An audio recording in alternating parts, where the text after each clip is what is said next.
Olá, meu nome é Marina Silva Rodrigues, eu sou advogada há 15 anos, atuo com perspectiva de gênero e sou juíza leiga também num dos juizados de defesa do consumidor daqui de Salvador, Bahia, da capital. Eu queria conversar com vocês hoje sobre um tema muito importante que talvez passe burlescamente a crítico aí, que é a utilização da lei de alienação parental contra o direito de mulheres e crianças no Brasil, mas não só no Brasil e no mundo.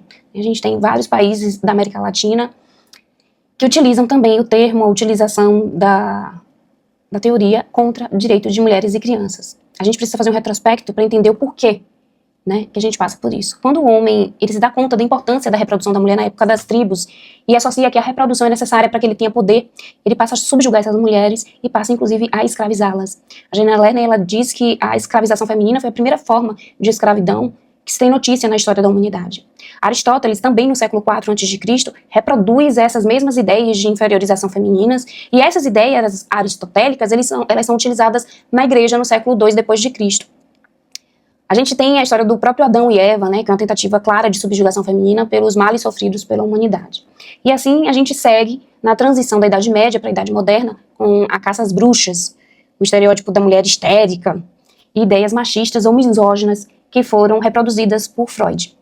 A gente também tem a síndrome de Medeia, que vem da mitologia grega, da figura de Medeia, que deu origem a essa leitura contemporânea, né? E assim a gente vê a reprodução desses estereótipos ao longo da história da humanidade, de que mulheres seriam vingativas, que mulheres seriam emocionalmente desequilibradas, que mulheres seriam descontroladas, sedutoras, competitivas, vingativas. Essa imagem foi construída e reproduzida durante séculos pelo patriarcado. Hoje, aqui no Brasil, a gente tem essa legislação, né? A semelhança da caça às bruxas, a gente tem a Lei de Alienação Parental, que é a Lei 12.318 de 2010. Ela vem como um contraavanço, um movimento de backlash à Lei Maria da Penha, que é uma legislação que entrou em vigor em 2006, mas só teve a constitucionalidade declarada em 2012. A gente passou 6 anos discutindo, pasmem, no Brasil, a constitucionalidade da Lei Maria da Penha. Muitos juízes não queriam aplicar a Lei Maria da Penha. A Lei Maria da Penha, que integra hoje um microsistema de prevenção e enfrentamento à violência doméstico-afetiva familiar, junto com a Lei Henri Borel, além do ECA e tratados internacionais de direitos humanos, visa salvaguardar os direitos de mulheres e crianças que convivem com o mesmo sistema de subjugação histórico e cruel de negação de direitos, e são colocadas em segundo plano como sujeitos passivos. Agora, a gente tem em nosso desfavor a Lei de Alienação Parental, que continua em vigor, a despeito de veemente crítica internacional de importantes organismos internacionais de direitos humanos. Essa lei ela é amparada em uma teoria construída por Richard Garner, que é um psiquiatra estadunidense que atuava como perito na defesa de homens acusados de abuso sexual. É uma das únicas leis específicas de alienação parental existentes no mundo, positivadas no mundo.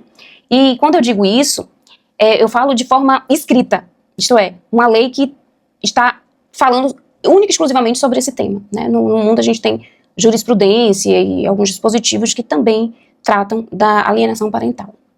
A alienação parental ela conta com críticas de organismos internacionais e nacionais importantes, no sentido de que não deve ser utilizado o termo, de que a teoria termina por desproteger crianças.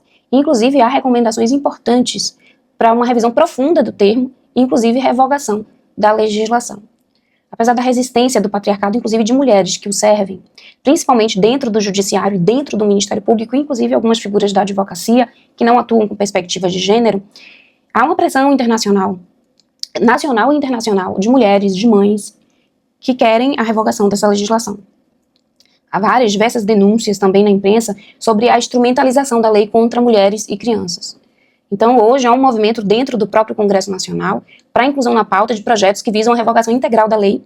E também tem uma ADI no Judiciário, que é a ADI 7606, está sob a relatoria de Flávio Dino.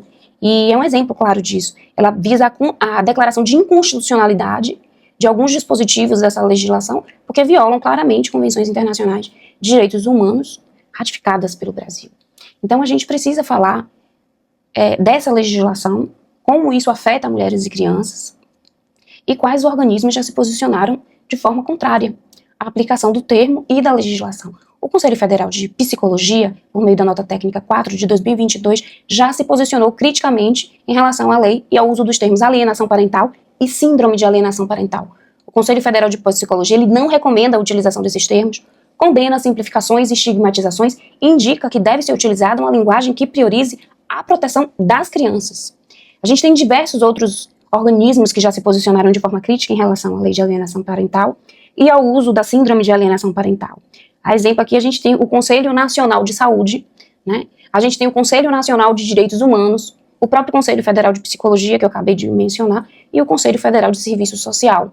Além do próprio Ministério dos Direitos Humanos e da Cidadania, a Defensoria Pública da União tem um parecer muito bem elaborado sobre o tema, e algumas defensorias públicas estaduais, se destacam ali São Paulo e Tocantins. No plano internacional, a gente tem o Mecanismo de Seguimento de Convenção de Belém do Pará, e a própria Relatoria Especial da ONU sobre Violência contra Mulheres e Meninas, já vem alertando há muito tempo para o uso ilegítimo da síndrome de alienação parental e também pede expressamente a revogação dessa legislação no Brasil, porque ela é instrumentalizada em casos de abuso sexual, por exemplo, contra crianças. As críticas são porque é uma legislação adultocêntrica, tem o adulto como centro, androcêntrica, né, tem os interesses do homem ali como objeto, e os interesses principais são os dos pais. Tanto é que, na época da confecção dessa lei, ainda na época de um projeto de lei, né, não tinha sido sancionada, houve uma única audiência com participação exclusiva de associação de pais, sem a presença de mães. Não houve uma consulta ali às mulheres sobre essa legislação. Essa é uma lei que coloca a criança como um objeto. A gente já tem um histórico de objetificação de crianças, de tratá-las como pessoas que não eram sujeitos de direitos, né? E essa lei faz isso, ela tem essa mesma lógica e continuidade. Ela coloca a criança como alguém sem autonomia, altamente manipulável, desprovida de uma visão própria. A criança é tratada de forma secundária, inclusive viola, né, o princípio do melhor, absoluto e prioritário interesse da criança. Essa lei ainda traz a teoria da ameaça. Por exemplo, quando ela diz que há possibilidade de inversão da guarda, a criança que estava com a mãe passa a ficar com o pai, quando há visualização de alienação, de possível alienação parental ali, ela traz uma teoria da ameaça. Mas ela não leva em consideração as necessidades da criança, né? Não leva em consideração a teoria do apego de John Bowlby, que na maior parte das vezes reconhece a mãe como cuidadora primária e mostra os riscos do afastamento abrupto da figura do apego da criança, que seria ali alienada por um desses genitores. No México, houve a revogação do dispositivo que tratava de alienação parental após o suicídio coletivo da família de Mireia, que denunciou o abuso sexual dos filhos e perdeu a guarda das crianças para o agressor. Ela, a mãe, prefere então tomar veneno com as crianças e com a avó a entregar seus filhos ao abusador, ao pai. Vocês devem estar se perguntando assim, mas como é que essa lei é utilizada contra mulheres e crianças? Então, quando há uma denúncia, por exemplo, de abuso sexual, né? Mas existem vários tipos de violências praticadas contra as mulheres, e esses homens agressores podem se valer dessa legislação. O melhor argumento desse agressor é tcharam, a lei de alienação parental. Não, a mãe só quer me afastar da criança, nunca houve qualquer violência sexual contra ela, nunca houve nenhum tipo de violência.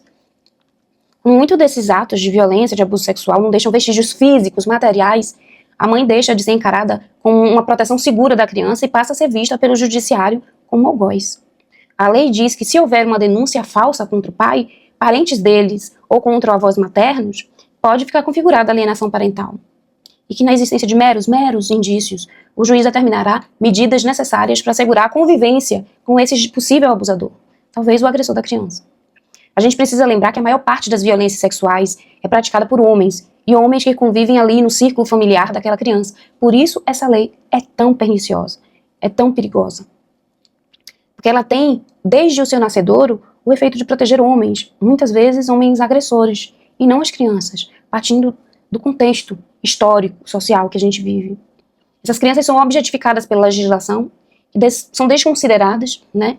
E não se leva em consideração o elevado índice de violência doméstico-familiar sofrido por mulheres e crianças no Brasil. Tanto é que existem leis específicas para tutelá-las, como a Lei Riborel, o ECA e a própria Lei Maria da Penha.